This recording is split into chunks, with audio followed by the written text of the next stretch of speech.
صحاب البايكرز ورد عليكم. شايفين الفردة اللي قدامي ديت؟ شايفين منحولة ازاي ومبقللة ومتنيلة ب60 نيلة؟ عارفين ايه اللي يوصل الكاوتش للمرحلة ديت ان هو يطلع بلالين وان هو يتنحل؟ اول حاجة يا صديقي البايكر هي عوامل طبعا الحرارة. ان انت مثلا تبقى ماشي فترة كبيرة جدا بالسكوتر والكاوتش سخن، وتقوم مرة واحدة داخل في ايه، في مية مثلا. هنا الكاوتش طبعا بيحصل له زي ايه، زي صدمة كده. فده من الحاجات طبعا اللي بتقلل العمر الافتراضي للكاوتش. حاجة كمان، إن أنت تركن على أماكن تكون الأماكن ديّة تكون حارة جدًا أو تكون درجة حرارتها مرتفعة، فده برضه بيأدّي إن الكاوتش بتاعك عمره الافتراضي بيقل. حاجة كمان وهي الحاجة الأهم بقى هي الركنة.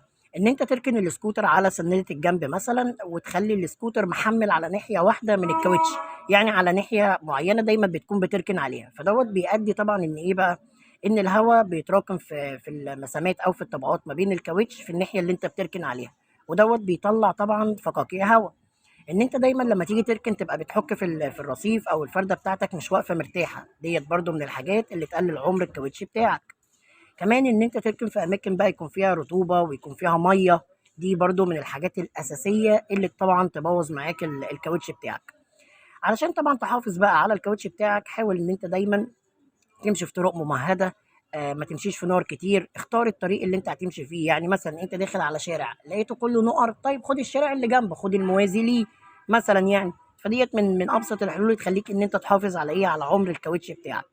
طبعًا ما تعرّضش الكاوتش بتاعك للشمس كتير، تمام. انسى بقى حاجة الخوابير والمادة والكلام ده كلّه، لإن الخوابير والمادة هم أكتر حاجات بتبوّظ الكاوتش. طبعًا هتقول لي طَب أنا لو اتخرم أعمل إيه؟ الحم باتش سريع أو كمان تقدر تلحم مكوة. في الآخر بنقول لكم أرجو تكونوا استفدتم.